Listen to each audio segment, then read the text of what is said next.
Mesdames, Messieurs, bonsoir, heureux de vous retrouver. Au sommaire de cette édition, la coopération guinéo-nippone se renforce. Notre pays a pris part à Abidjan à une rencontre regroupant plusieurs pays de la sous-région. En toile de fond, l'amélioration du partenariat avec le Japon dans plusieurs domaines, dont le développement et la santé. La promotion des bonnes pratiques au niveau des médias, une priorité du département de l'information qui s'attelle à la vulgarisation des codes de bonne conduite pour lutter contre les discours violents et promouvoir la paix et la quiétude sociale dans le pays. Sport, la relance du volleyball mobilise les acteurs du secteur. Plusieurs clubs du pays s'affrontent en série filles et garçons, une occasion de relancer cette discipline sportive. C'est tout pour les titres. Une fois encore, bonsoir et merci de la fidélité à la télévision nationale. Le président de la République a reçu hier en audience l'international guinéen Serhou Guirassy. Le général Mamadi Doumbouya l'a félicité pour ses performances exceptionnelles et l'a encouragé à poursuivre ses efforts afin de porter toujours plus haut les couleurs de la Guinée sur la scène internationale. Le compte rendu avec Oumar Bari. L'international guinéen Serhou Guirassy a été reçu en audience le mercredi 25 décembre 2024 au palais présidentiel Mohamed V par le chef de l'État, son Excellence le général Mamadi Doumbouya. Cette rencontre s'est déroulée en présence du ministre secrétaire général de la présidence, le général Amara Kamara, du ministre directeur de cabinet de la présidence, Djiba Diakité, ainsi que du ministre de la Jeunesse et des Sports, Kéamou Bogola Haba, et du président de la Fédération guinéenne de football, Bouba Sampil. Lors des échanges avec l'attaquant, le président de la République a encouragé Serhou Guirassy à continuer sur la voie de l'excellence et à persévérer dans ses efforts pour affirmer davantage sa place dans le monde du football international. Son Excellence le général Mamadi Doumbouya n'a pas manqué de souligner l'importance de Serhou Guirassy pour le pays. Pour lui, Serhou Guirassy est une source de fierté pour toute la nation guinéenne. Il incarne la détermination, l'excellence et l'ambition. Il est l'un des symboles de la réussite de notre football et son talent continue de faire briller la Guinée au-delà de nos frontières. Visiblement ému par l'honneur qui lui a été fait, Serhou Guirassy a exprimé toute sa gratitude envers le chef de l'État. Il s'est dit honoré de recevoir cet accueil et ces encouragements qui lui donnent encore plus de motivation pour continuer à travailler dur et à porter haut les couleurs de la République de Guinée. Serhou Guirassy a également évoqué l'importance de la solidarité et de l'unité nationale pour le développement du sport et particulièrement du football en Guinée. Je voudrais remercier tous les Guinéens pour le support inconditionnel qui me porte, qui porte au Sili, à tous les Guinéens. Après voilà, aujourd'hui j'ai eu la chance de rencontrer le président, son Excellence, avec ma famille. Voilà, on a parlé football, c'est un passionné de sport. Comme vous pouvez le voir, il soutient sur les réseaux sociaux, donc ça c'est très important. Ça donne beaucoup de ferveur pour nous, les joueurs qui sont poussés par le chef de l'État, donc ça c'est très important pour nous. Aujourd'hui on est fiers avec ma famille, c'est un grand honneur, donc voilà, je voudrais remercier le président encore une fois. Le message il est clair, cette unité on doit toujours la garder, quoi qu'il arrive, et la Guinée elle sera grande.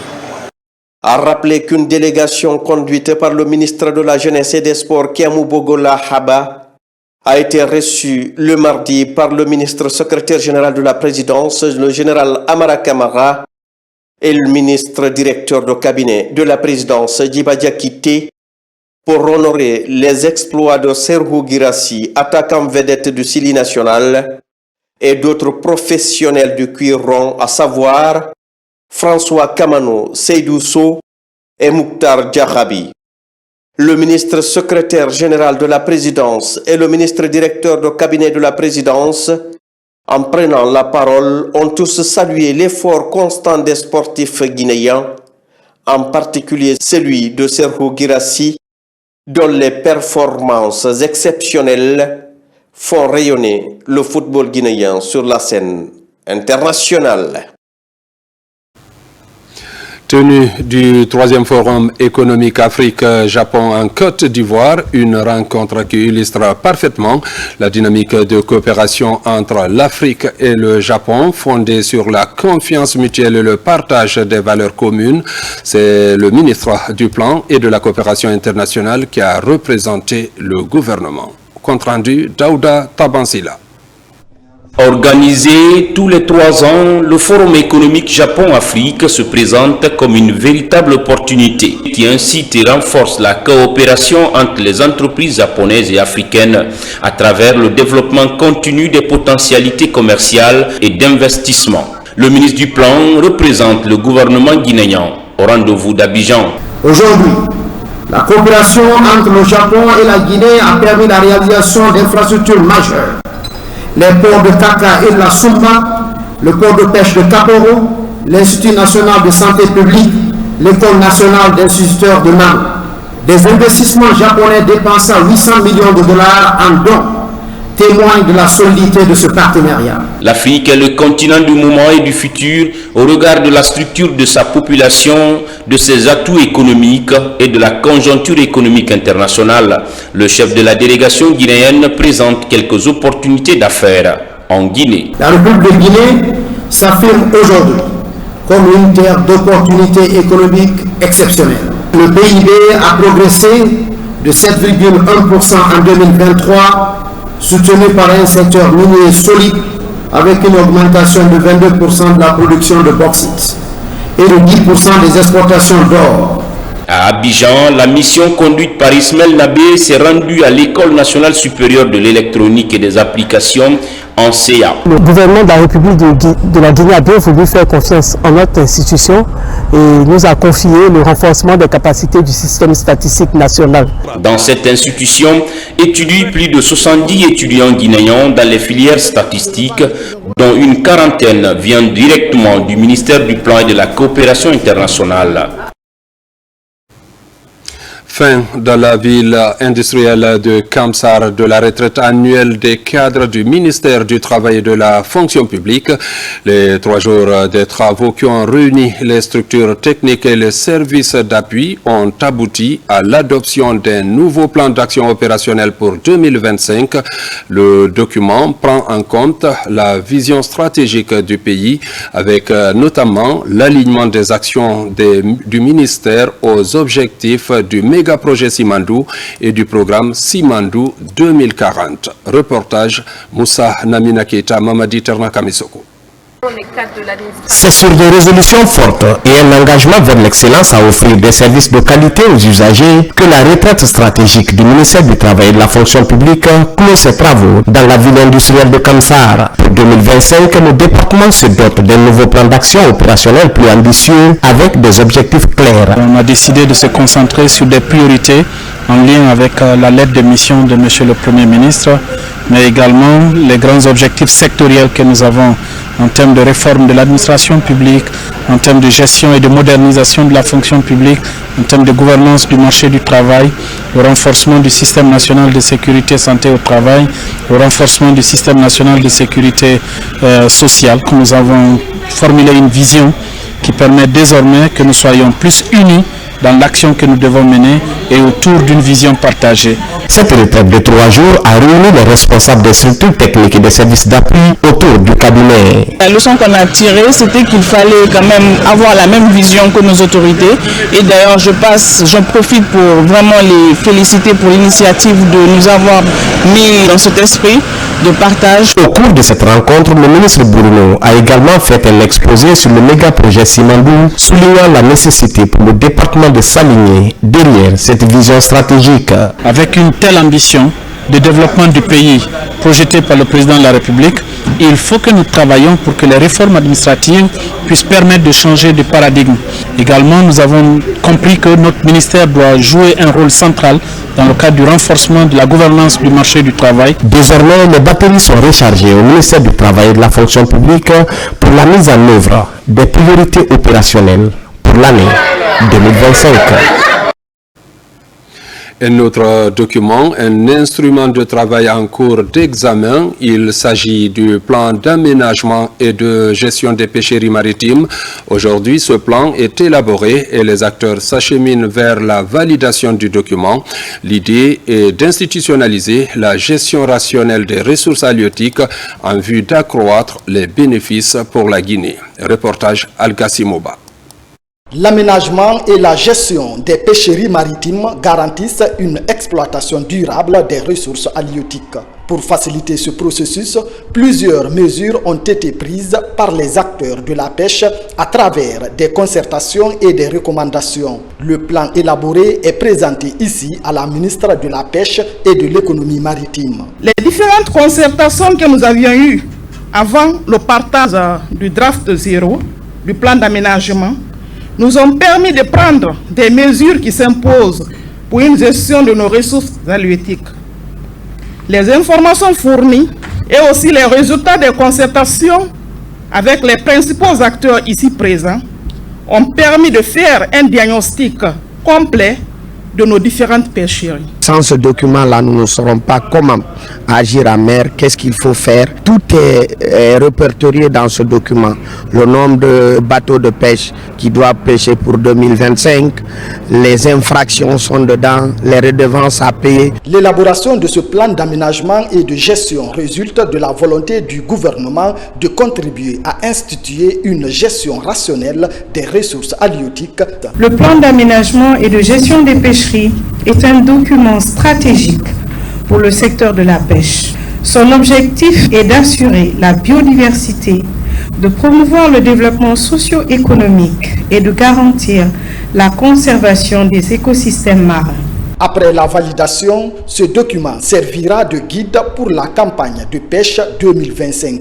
D'où cette rencontre qui favorise la bonne compréhension des mesures d'aménagement pour une meilleure exploitation de nos ressources halieutiques en vue d'éviter la pêche illicite, non déclarée et non réglementée. Il faut dire que l'Agence guinéenne pour la promotion de l'emploi AGIP est aussi active sur le terrain pour matérialiser la vision du chef de l'État en matière d'emploi. Cette fois, une approche de proximité est développée pour accompagner les jeunes en matière d'entrepreneuriat. Le domaine de la couture est ciblé et un partenariat se développe avec certaines structures dans plusieurs zones du pays, ceci pour former des jeunes filles et femmes en vue de favoriser l'auto-emploi dans ces localités. Plus de détails avec Tierno Ousmane Diallo. Au-delà de l'appui aux entreprises pour l'insertion des diplômés en quête d'emploi, l'une des missions de la GIP, c'est aussi de promouvoir l'auto-emploi pour aider les jeunes à prendre leur destin en main avec des qualifications professionnelles comme dans les métiers de la couture. À Sonfonia, la GIP appuie cette structure spécialisée dans ce domaine pour perfectionner de nombreux jeunes et partager avec eux les outils pour la création et la gestion d'une entreprise. Je suis allée à l'école et puis je me suis limitée en 10e année. Je me suis dit de chercher un métier pour bien m'améliorer. Puis je suis venue m'inscrire ici.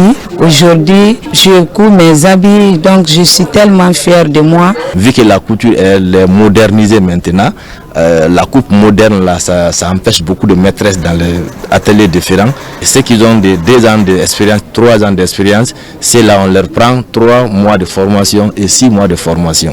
Donc ceux qui ne connaissent rien, moi je peux m'engager pour t'apprendre. Si Dieu est avec toi, que tu as de bon esprit, tu peux comprendre le métier pendant 1 an, 6 mois. En appuyant directement les entrepreneurs dans leur environnement de travail au profit des jeunes, la GIP met en œuvre un des volets de la politique nationale de l'emploi qui consiste à n'exclure aucune couche sociale et à demeurer proche des jeunes à la base. Nous avons jugé utile de les accompagner sur des questions entrepreneuriales puisque, encore une fois, l'objectif c'est d'abord de les rendre bien sûr autonomes, mais également de faire en sorte qu'à travers elles, qu'il y ait de la création d'emplois. Et ce sont ces directives que nous avons reçues de nos autorités, notamment de Madame la ministre de l'Enseignement technique, la formation professionnelle de l'emploi. Le modèle de partenariat entre la GIP et le centre de formation Sacco Couture va se développer pour promouvoir partout à travers le pays l'auto-emploi et dans tous les secteurs d'activité. Des bus et des motos pour faciliter la mobilité des cadres du ministère de la Culture, du Tourisme et de l'Artisanat. C'est le fruit du partenariat entre le département et la société minière de Bokeh SMB, un appui qui promet de durer à travers d'autres accompagnements. Les deux parties ont signé un protocole d'accord. Le point avec Ousmane Ba, Mamadou Djoumaba. Ces deux bus vont désormais faciliter la mobilité des cadres du ministère de la Culture, du Tourisme et de l'Artisanat. Un don de la société minière SMB pour soutenir le département. La remise s'effectue entre le directeur général de la SMB et le ministre Moussa Moïse Silla. Cet investissement témoigne votre engagement envers le bien-être du personnel et contribue à améliorer leur confort et leur sécurité lors de leur trajet quotidien. En plus de ces bus, la SMB compte accompagner le ministère dans la restauration des sites négriers de Bokeh. La signature de ce partenariat entre les deux parties montre la volonté de la société minière de Bokeh de soutenir la protection du patrimoine culturel et historique de la Guinée. Accompagner la culture, c'est offrir des outils qui permettent non seulement de préserver nos traditions, mais aussi de stimuler la créativité, d'encourager l'émergence de nouveaux talents et de transmettre ce patrimoine à notre jeunesse en leur donnant les clés pour en découvrir davantage. Ce geste a une portée significative car il contribue directement à l'amélioration des conditions de travail de nos agents en facilitant leur mobilité. Ces véhicules leur permettront de mieux s'acquitter de leurs différentes missions essentielles à la promotion et à la valorisation de notre patrimoine culturel, touristique et artisanal. Je tiens à exprimer notre gratitude profonde à la société minière de Bokeh. En marge de la remise de ces bus, le ministère a à son tour offert ces 10 motos à ses cadres. Un geste du chef de département pour faciliter la mobilité des agents et améliorer leurs conditions de travail. À Kindia, des responsables des médias publics et privés venus de Conakry renforcent leur capacité en technique de lutte contre les discours violents, la promotion des droits de l'homme et la cohésion sociale. Le but, lutter contre les dérapages dans les médias et sur les réseaux sociaux. Maïmouna Bella Diallo. Au total, 240 acteurs des médias guinéens ont bénéficié d'une formation axée sur les techniques de lutte contre les discours violents, la promotion des droits de l'homme et la cohésion sociale. Cette démarche, portée par le Centre de formation et de perfectionnement sous la tutelle du ministère de l'Information et de la Communication, avec un appui financier du PNUD, de l'UNICEF et l'ONU Droits de l'Homme, vise à professionnaliser davantage les médias publics et privés. La formation elle est importante parce que la Guinée s'achemine vers des élections. Et les élections sont toujours, n'est-ce pas, des cadres, des sources de troubles. Et nous pensons que l'un des moyens, n'est-ce pas, de recadrer ces troubles qui peuvent arriver, c'est de renforcer les compétences des journalistes. Et nous avons choisi justement les thèmes qui correspondent, à savoir les techniques de prévention, de détection, mais aussi de lutte contre les discours de haine. Nous avons eu quand même un creuset important parce que nous avons pu mettre à l'école justement de ces discours de haine, n'est-ce pas, l'ensemble des 4 régions naturelles du pays, où partout où les journalistes se trouvent. Et pour les participants, en majorité des responsables des médias publics et privés, ces séries de formations restent une aubaine dans le contexte actuel du processus de refondation. Le renforcement de capacité sur les violences ou sur les discours de haine, je dirais que ça vient à point nommé, parce que nous sommes à un moment où nous devons beaucoup jouer pour la paix et la tranquillité dans le pays. En tant que responsable d'un média comme l'Agence guinéenne de presse, c'est important que je puisse avoir tous les éléments nécessaires afin d'outiller donc mes journalistes à l'AGP sur la façon dont nous pourrions traiter ces discours de haine. Les participants ont droit ce vendredi à un module portant sur les techniques d'animation, des émissions interactives et la promotion des droits de l'homme.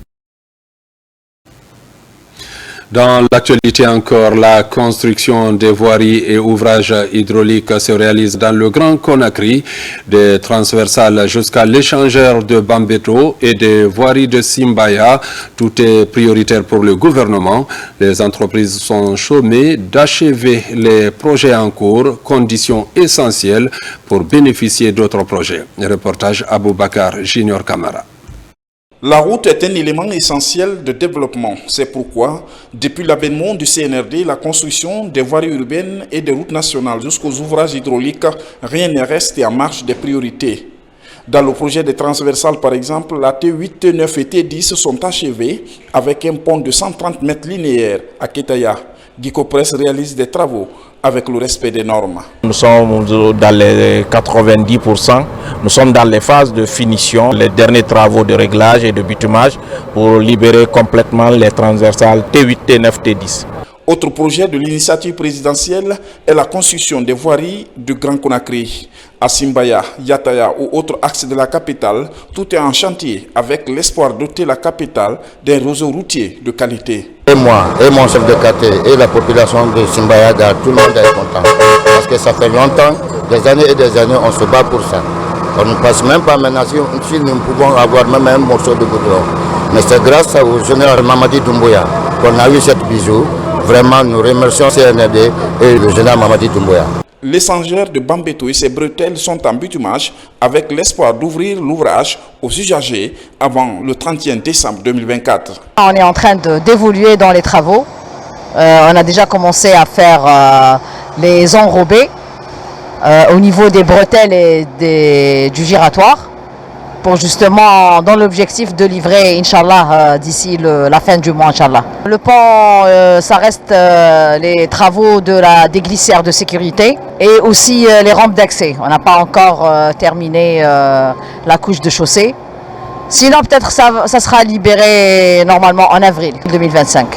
Au département des infrastructures et des travaux publics, véritable course contre la montre pour l'achèvement de chantiers ouverts en 2024. Le ton est donné. Aucune entreprise n'aura un marché tant que les projets 2024 ne sont pas terminés.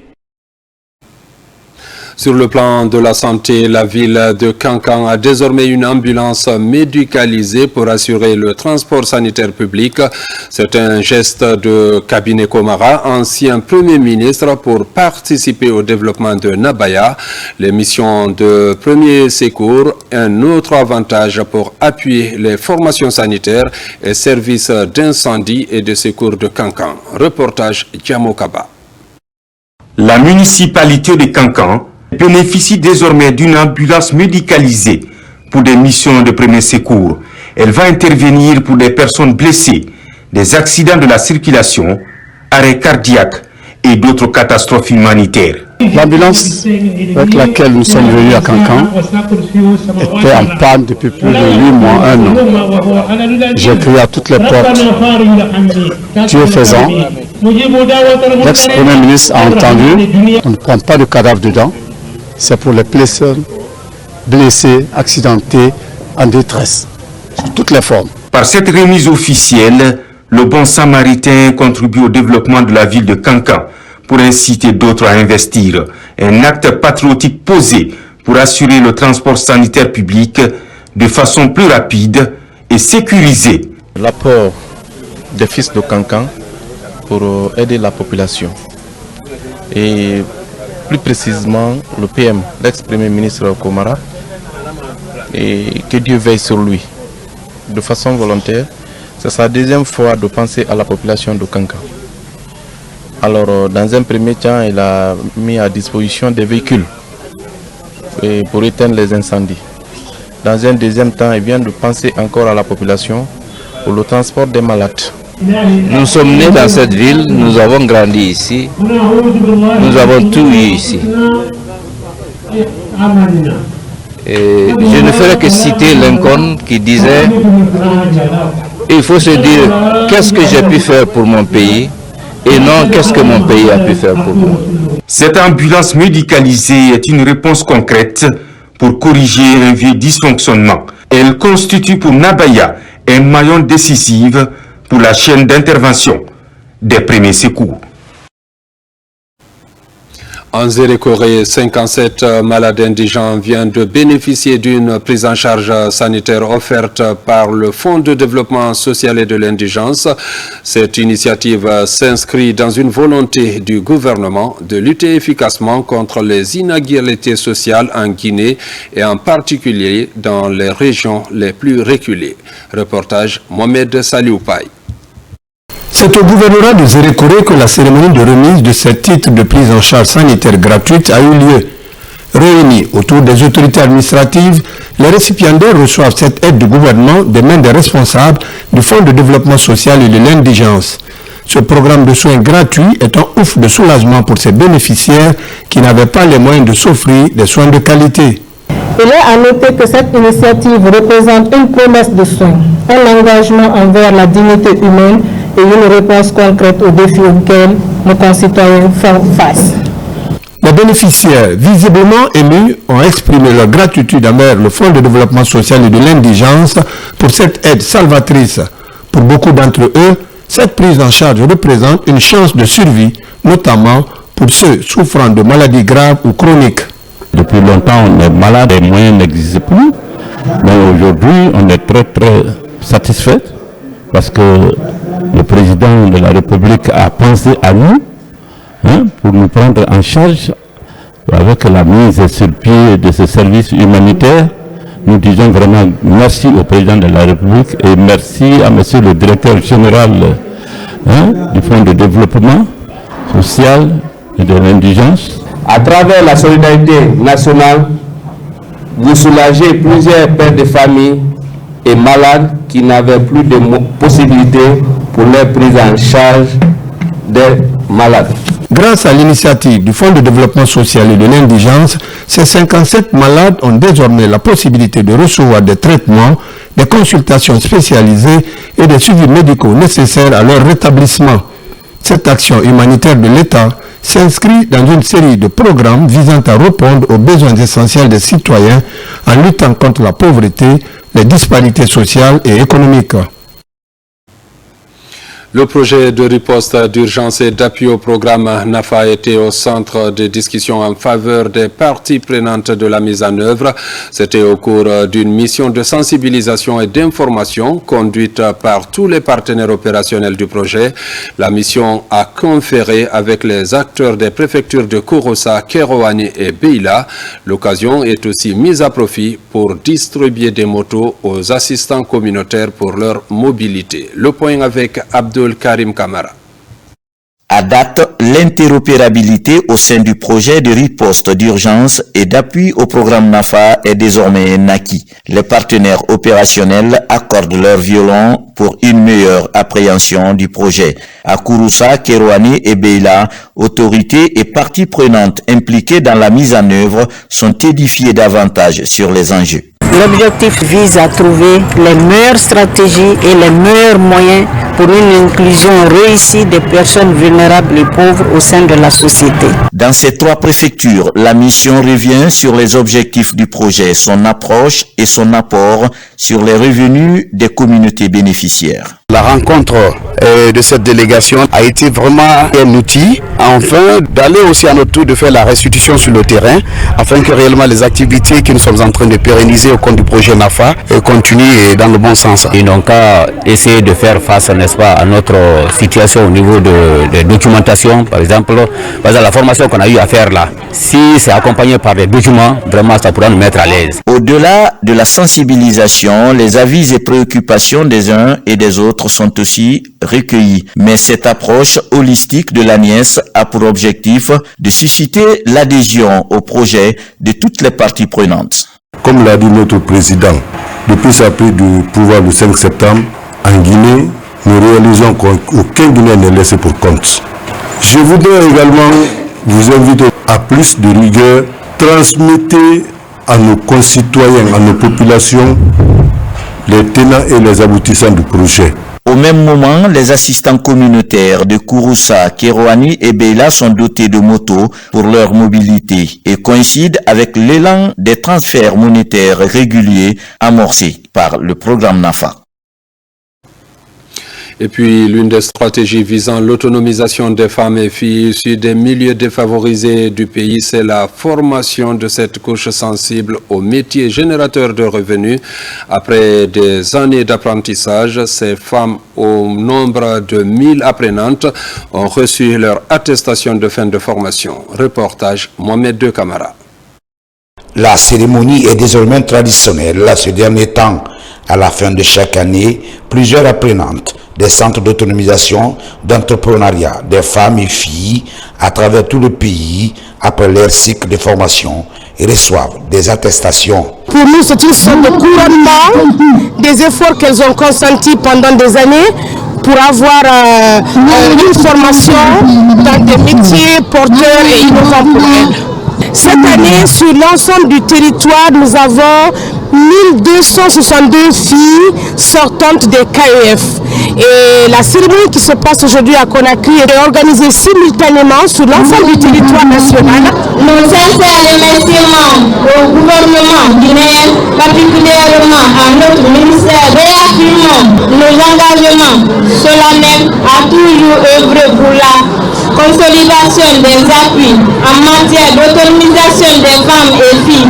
Pour cette année, la structure étatique de Lomé, Fonds d'appui aux activités économiques des femmes, FAEF, accompagne les sortantes des KF qui évoluent désormais en coopérative. Nous avons jugé nécessaire de les accompagner à la hauteur de 200 millions. Il sera reparti bien évidemment à 10 coopératives.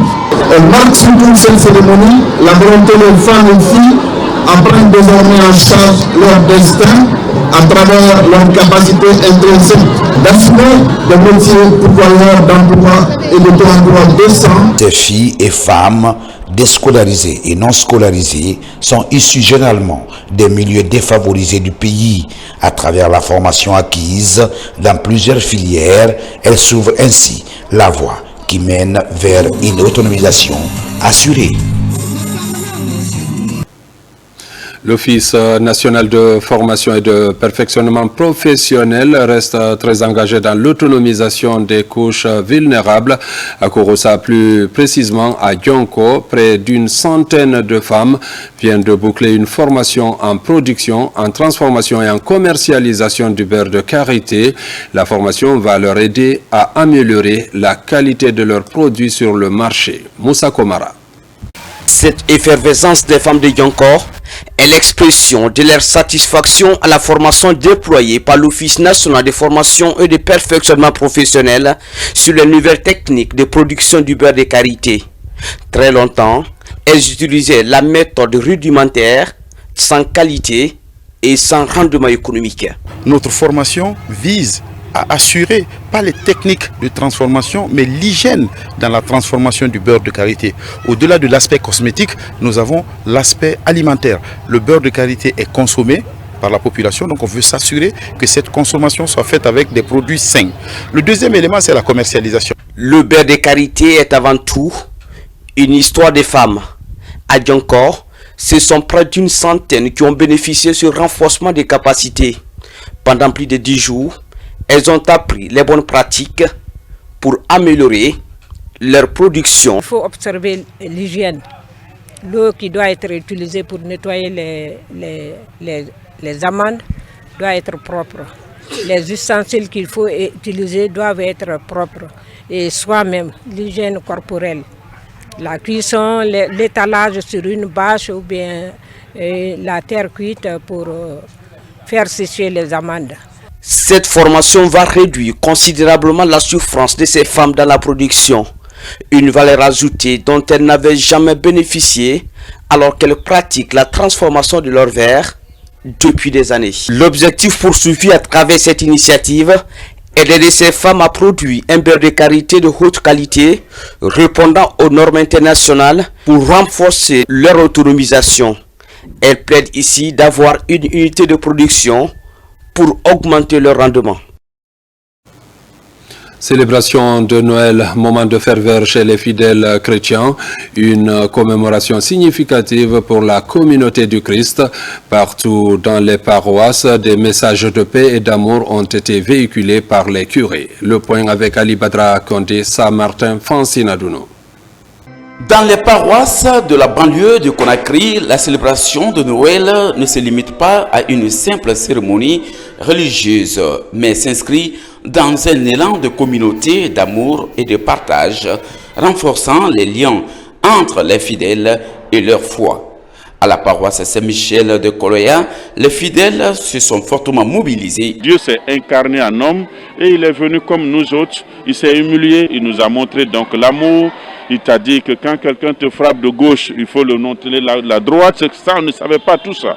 Et donc l'amour a été consacré et nous a montré qu'il y a l'espoir et qu'on peut se sacrifier pour les autres. Tous vêtus de leurs plus beaux habits, les fidèles de la paroisse Saint-Cyprien de Dixine se sont mobilisés pour accueillir l'enfant Jésus. Cette solennité, dans son homélie, le curé de la paroisse appelle les fidèles et les Guinéens à cultiver la paix, l'amour et la cohésion sociale.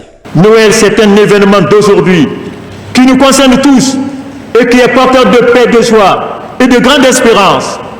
C'est un événement célébré partout dans le monde et qui rassemble les hommes et les femmes, enfants, jeunes et adultes et toutes les nations. À cette heureuse occasion, je voudrais me joindre aux frères chrétiens de Saint-Cyprien pour souhaiter à tous les chrétiens du monde entier bonne fête de Noël. À la paroisse Saint-Chalouanga de Sonfolia, cette commémoration de Noël encourage les actes de bonté et de générosité. Une signification profonde et multiple, principalement dans le texte chrétien. La messe du jour nous parle du Verbe depuis toujours auprès de Dieu. Saint Jean contemple le Verbe en qui était la vie, le Verbe par qui tout a été fait, qui éclaire tout homme en ce monde et que les ténèbres n'ont pas arrêté. En ce jour de Noël, les fidèles de la paroisse Saint-Odile de Simbaya vivent cet événement dans une grande humilité. À travers les chants et louanges, ils ont commémoré cette nativité de Jésus, signe de rapprochement. Très grande journée pour nous parce qu'elle nous remplit de joie, elle nous remplit d'allégresse. Nous sommes dans la joie parce que ici à l'église, comme dans toutes nos familles, nos enfants, nos amis, tous nous sommes dans la joie parce que Jésus est né. À l'occasion de cette commémoration, les fidèles se rassemblent pour prier, chanter des cantiques et célébrer ensemble la lumière qui resplendit. La décoration de l'église avec des lumières, des crèches et des sapins de Noël contribue à créer une atmosphère festive et spirituelle. De son côté, la Fondation Bébé Ibrahima fait des heureux en ce jour de Noël. Elle offre des kits scolaires et des denrées alimentaires aux enfants de certains orphelinats de Conakry. Le geste est hautement symbolique, surtout en cette période de festivités de fin d'année. Reportage Falilou Diallo, Abdul Karif Keita. C'est une journée dite spéciale de solidarité, d'espoir et de sourire pour chaque enfant. Elle est initiée par la Fondation Bébé Ibrahima dont le credo est de permettre à chaque enfant en âge d'aller à l'école, d'être scolarisé, d'accéder aux soins de santé essentiels. Pour moi, un enfant qui grandit dans une situation équilibrée, loin de tout ce qui puisse être néfaste dans son éducation, je pense que ne peut qu'être un enfant bien et un avenir meilleur pour la République de Guinée. Nous avons offert plusieurs sacs de riz, allant de 25 à 30 sacs, plusieurs bidons d'huile et des sacs d'omo, des boîtes de tomates, des cartons de Capri-Sun et plusieurs autres denrées. Cette journée de la nativité apporte du sourire aux enfants qui vivent dans les orphelinats de Conakry. Des kits scolaires et autres denrées alimentaires sont offerts aux tout-petits. On les remercie du fond du cœur et nous espérons très prochainement avoir ces mêmes événements pour que nos enfants s'épanouissent parce que ce sont les orphelins, ils en ont besoin. Nous allons rire, jouer et partager des moments inoubliables ensemble. Les délicieux plats, les boissons rafraîchissantes étaient un vrai régal pour nos papilles. Mais ce qui est à faire a rendu cette journée spéciale Ce sont les sourires et l'amour que nous avons ressenti autour de nous. Créée en août 2024, la Fondation Bébé Ibrahim a déjà réalisé plusieurs actions humanitaires, notamment le parrainage d'enfants en situation de handicap ou de paiement de frais de scolarité pour les orphelins et la rénovation de l'orphelinat La Voix des Sans-Voix, mais également la reconstruction de l'école primaire de Tabona, le tout pour un investissement estimé à plus de 167 millions de francs guinéens. À l'occasion de cette célébration de la fête de Noël toujours, le centre d'appui aux sans-abri et orphelins de Guinée-Kassog, situé à Fossidé, a bénéficié d'un don de vivres et de non-vivres. C'est un acte de solidarité initié par Interact Club de Conakry et Rotaract Club de Conakry. Reportage Marwan Kamara, Alkali Kobele-Keita. Nous sommes au centre d'appui aux sans-abri et orphelins de Guinée-Kassog, situé à Fossidé. Ici, des vivres et non-vivres sont remis aux responsables de cet orphelinat. Un centre d'accueil confronté aux problèmes d'hébergement et de scolarisation de ces orphelins et autres enfants démunis. C'est une action de solidarité initiée par l'Interact Club et Rotaract Club de Conakry. Nous étions dans un bâtiment à location, mais présentement nous sommes là. Un peu de difficulté comme vous voyez dans cette cour. Nous voulons agrandir l'espace pour des logements des enfants parce que nous avons 30 enfants, 10 qui sont séropositifs et on ne peut pas combiner ceux qui sont séropositifs avec ceux qui sont bien portants. En plus, nous avons un problème d'eau potable ici et nous voulons faire un forage. Il y a beaucoup de choses que Kassog a besoin, du bus, de la nourriture, surtout du bus, parce que aller d'ici jusqu'à l'école, c'est très distant. Et surtout, il y a les petits, il y a ceux de 7 ans qui partent à l'école. Venir au secours des enfants sans abri et orphelins en vue de faciliter leur insertion sociale est une mission qui s'inscrit dans les prérogatives des structures donatrices. Cœur à porter sur le centre pour les offrir le sourire, pour leur prouver qu'ils peuvent vivre comme n'importe quelle personne. Dans l'atteinte de leur objectif, ces bonnes volontés consentissent des efforts afin de créer un avenir meilleur pour les enfants démunis. Sécurité routière, on en parle dans cette édition. Une rencontre tenue à Kankan a permis de sensibiliser acteurs de la sécurité et usagers de la route. Elle a été ensuite suivie de la formation de certains conducteurs. Reportage Elhaj Fodé Bangali Fofana. Comment prévenir les accidents de la route, sécuriser les citoyens et leurs biens, une préoccupation du ministère des Transports à travers l'Agence guinéenne de la sécurité routière. Le triste constat est qu'à l'approche de chaque fête ou fin d'année, le taux d'accident de la circulation augmente dans notre pays. Voilà pourquoi l'Agence guinéenne de la sécurité routière organise des sessions de formation et de sensibilisation à l'intention des centaines de conducteurs sur la sécurité routière. Que nous soyons conducteurs, passagers ou simples piétons, je vous invite à vous engager pleinement durant cet atelier. Partagez vos expériences, posez des questions et surtout retenez les enseignements qui seront distillés aujourd'hui.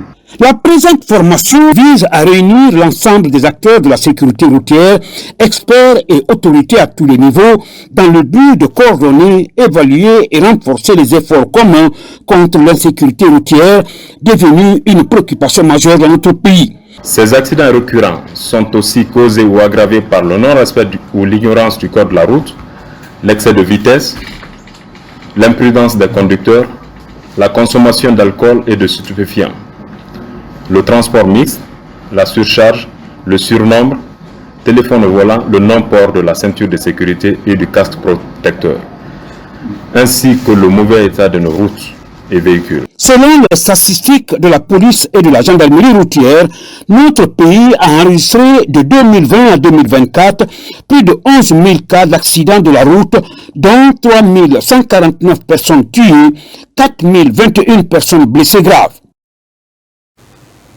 Restons à Kankan pour dire que la fédération Mounafani, dans l'arrière-pays pour dire que la fédération Mounafani de Kindia a célébré dans la ville la journée internationale des droits de l'enfant. Ceci pour encourager les citoyens à agir positivement dans l'éducation des tout-petits. Marwan Kamara. Le 20 novembre de chaque année, le monde célèbre la Journée internationale des droits de l'enfant, dédiée à la sensibilisation et à la défense des droits des enfants à travers le monde.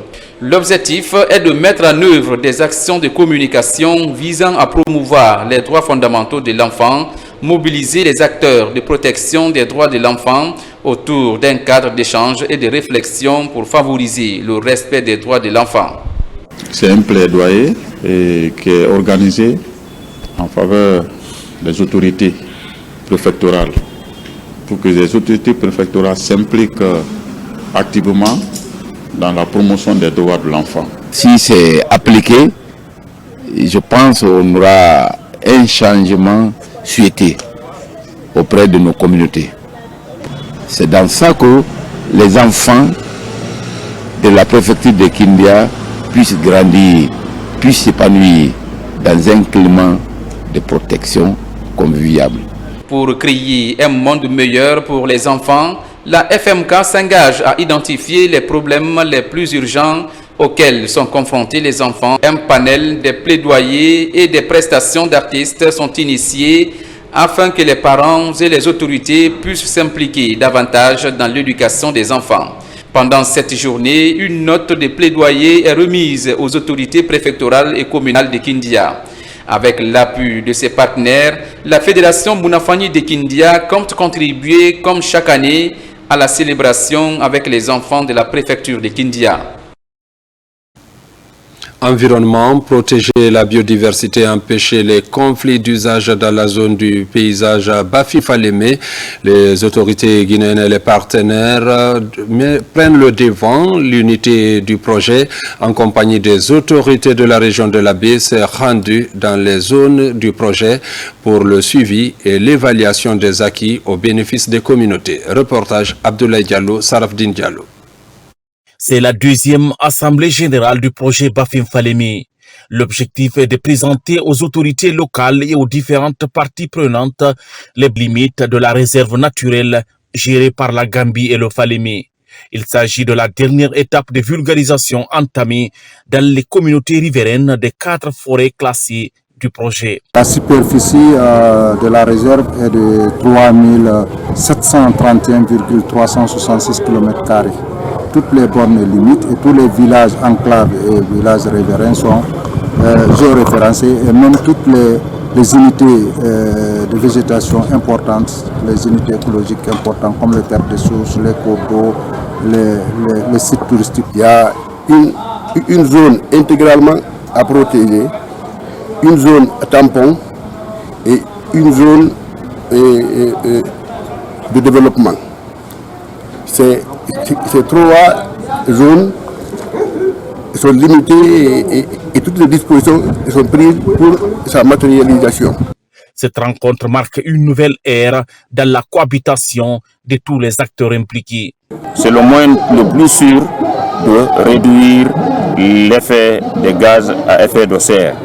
C'est le moyen le plus sûr d'aller vers l'objectif 30% du territoire national. Les actions anthropiques ont tellement eu d'influence négative sur notre environnement que les spécialistes en la matière sont tenus obligés de mettre des limites pour que nous puissions quand même préserver notre environnement. Cette assemblée de présentation des bornes et limites contribuera à coup sûr à prévenir et à gérer les conflits d'usage sur le terrain et favoriser une meilleure exploitation des ressources naturelles. Religion à Guékédou, la Ligue islamique préfectorale vient d'organiser une grande retrouvaille qui a mobilisé plusieurs fidèles musulmans du pays et ceux de certains pays limitrophes de la Guinée.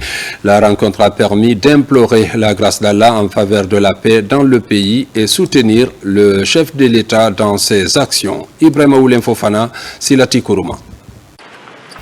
À plus de 300 km de la ville de Zérékoré, nous sommes dans la commune urbaine de Guékédou. Depuis 9 ans, cette ville accueille des érudits du pays et certains des pays voisins pour implorer la grâce d'Allah en faveur de la Guinée.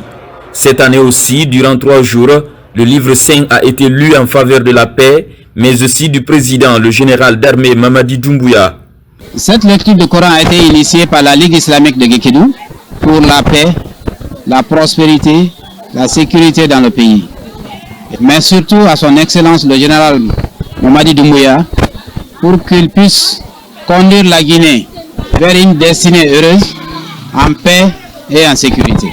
Cet événement religieux est une collaboration de la Ligue islamique et la grande famille chérif pour la pérennisation de la paix et du vivre ensemble en Guinée. Nous faisons la bénédiction pour Guékédou et la forêt tout entière. Nous implorons la grâce de Dieu pour le repos de l'âme de nos parents venus du Fouta et de la forêt qui ont trouvé la mort lors du triste événement de Zérékoré. Qu'il ait la paix dans le pays. Que Dieu protège le général Mamadi Doumbouya.